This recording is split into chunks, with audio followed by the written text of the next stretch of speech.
Now you know. Hi, okay.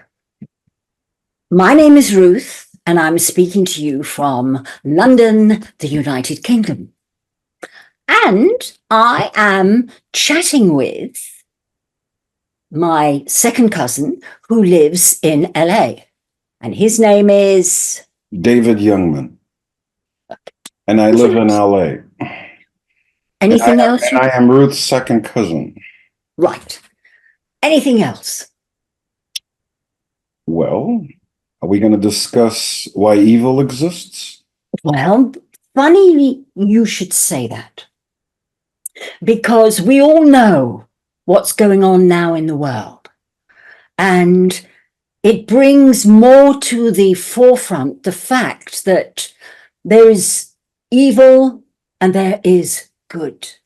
And there is always a trial to see which can have the strongest impact. And at the moment, there is a lot going on in this world. Okay, and in fact, David brought to my attention an article which is about evil, and I'd like to read it to you, and then we're going to talk about it, David and I. And if you want to at some stage add something to it, you can always email us and we'll give you details of that at the end. Okay, so why did God create evil? The answer struck me to the core of my soul. A professor at the university asked his students the following question. Everything that exists was created by God? One student bravely answered, yes, created by God. Did God create everything? A professor asked. Yes, sir, replied the student. The professor asked, if God created everything, then God created evil, since it exists. And according to the principle that our deeds define ourselves, then God is evil. The student became silent after hearing such an answer. The professor was very pleased with himself. He boasted to students for proving once again that faith in God is a myth. Another student raised his hand and said, can I ask you a question, Professor? Of course, replied the professor. A student got up and asked, Professor, is cold a thing? What kind of question? Of course it exists. Have you ever been cold? The students laughed at the young man's question. The young man answered, actually, sir, cold doesn't exist. According to the laws of physics, what we consider cold is actually the absence of heat. A person or object can be studied on whether it has or transmits energy. Absolute zero, minus 460 degrees Fahrenheit, is a complete absence of heat. All matter becomes inert and unable to react at this temperature. Cold does not exist. We created this word to describe what we feel in the absence of heat. A student continued, Professor, does darkness exist? Of course it exists. You're wrong again, sir. Darkness also does not exist. Darkness is actually the absence of light. We can study the light, but not the darkness. We can use Newton's prism to spread white light across multiple colors and explore the different wavelengths of each color. You can't measure darkness. A simple ray of light can break into the world of darkness and illuminate it. How can you tell how dark a certain space is?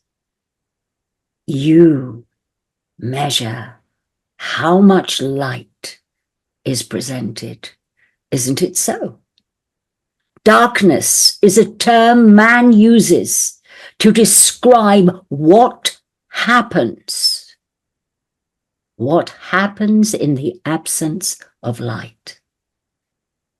In the end, the young man asked the professor, "Sir, does evil exist?" This time, it was uncertain. The professor answered, "Of course, as I said before, we see him every day. Cruelty, numerous crimes and violence throughout the world. These examples are nothing but a manifestation of evil." To this, the student answered, "Evil does not exist, sir. Or, at least, it does not exist for itself. Evil is simply the absence of God. It is like darkness and cold, a man-made word to describe the absence of God. God did not create evil. Evil is not faith or love, which exist as light and warmth. Evil is the result of the absence of divine love in the human heart. It's the kind of cold that comes when there is no heat, or the kind of darkness that comes when there's no light.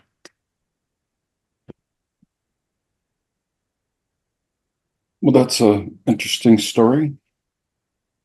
And how does that resonate with you, David? What is it that you think of immediately when you hear something like that?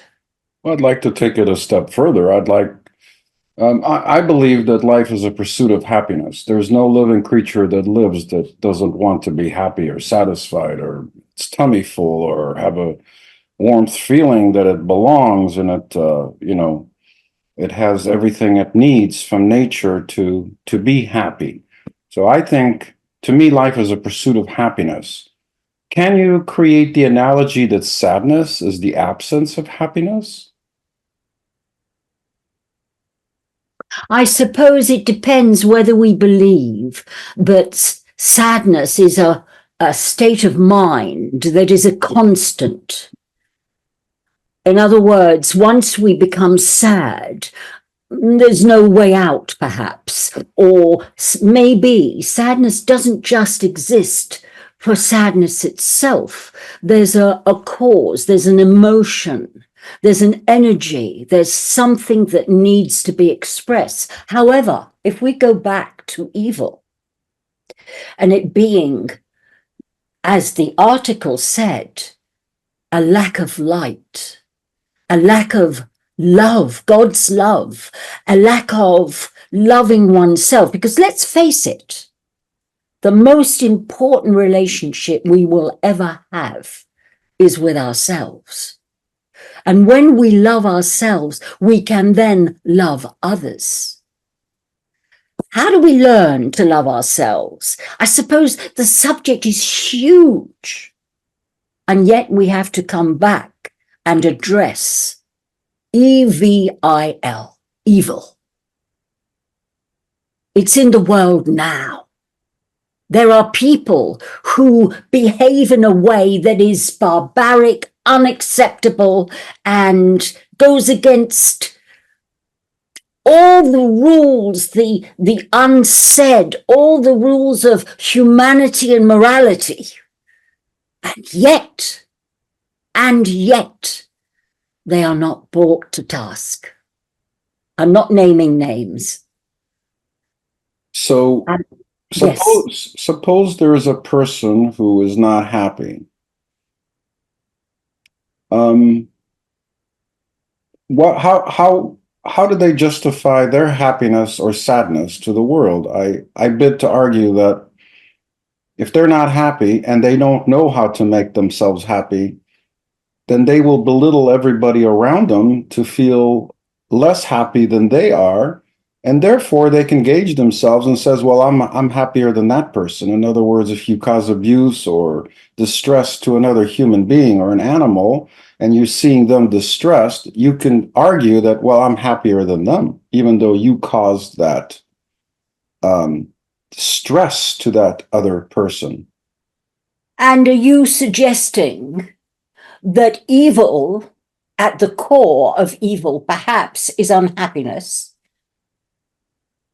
Yes, I'm going to argue that. And I'm going to argue that if a person doesn't know how to go inside of themselves and be able to understand why they're sad or feel belittled or angry, wanting to cause harm around them, that it's an absence of happiness. And if they don't know how to do it themselves, then the other option is they become evil and they want everybody around them to feel more fearful and less happy than they are, and that gauges them against those other people, those loved ones around them, and they could say, well, I'm just as bad or better off than they are. So are you bracketing fear with evil? It could be, yeah. If you're fearing something, you're scared of something. And does that make it evil? No. What makes it evil? Where does evil come into the picture? I think as human beings, we were given the tools to be able to rationalize logically and realistically with our existence. And if one doesn't understand that life is a pursuit of happiness, which is what I believe, and try to work on it from the inside, not the outside, the inside, to figure out why a person's not happy or satisfied, or why do they want to cause somebody else harm, then it's an absence of a skill of knowing how to help oneself spiritually. I mean, if we're trapped physically somewhere, we're going to do everything we can to untrap ourselves. If your foot's stuck somewhere, you'll try to get it out or get help. I think spiritually, it's the same thing. If people are not happy spiritually, or they feel lonely, or whatever the reason is, and they can't go inside to mediate this because they're supposed to, the only person I believe who can help us is me. It has to come from the inside. One has to convince themselves how to be happy. Who better knows ourselves better than us? I'm talking about adults. I'm not talking about children. So let's not talk about the mentality of infants and stuff. That's a whole different ballgame. We need to learn from our parents and our teachers how to take care of ourselves. Okay, I want to get back to this word evil. Yes. The lack of light, the lack of God. What is God? God is within us, is love, is a love of humanity, is a love of wanting to give and to be. And I mean, you and I, we study an ancient wisdom, Kabbalah, which is a wonderful map that shows us the way that we can be. how we equate with other people and what our journey means, and helps us to understand more inner spiritually and what's going on in our lives. And I still bring you back to evil. Do you All right, believe there are evil people? Do you yes, believe I'll there give are you an evil people? example. I was watching the social networking this morning. I saw Facebook, and you get all these clips, and there was a really interesting clip. There was a picture of this mother with this child, and this child must have been, I don't know how old he was, but the child was deformed. He had a deformed face. And the mother and the child were on this boat. And there were other people on this boat. And these other people saw this deformed child and started making fun of that child. And that child was, at first, he was fighting back or laughing, and then he started crying. And the mother was trying to tell the other people, leave him alone. And they didn't leave him alone. And to me, that was sheer evil. How could you do this to somebody? And they're hurt. They're human, even though they don't look normal, what we think is normal. That person has feelings, and he was crying. And they would, this evil act it was just horrible to witness such a thing. And the mother is distressed. She doesn't know what to do, trying to protect that child. And that child is so helpless, crying, begging for, leave me alone. And it just almost brought a tear to my eye. And that was sheer evil being perpetuated on this being. That was evil. Where does it come from? I think it was the way we were raised, the example our parents set for us. If a child was born into a very happy, loving family, giving, loving family, then that child, I'm going to have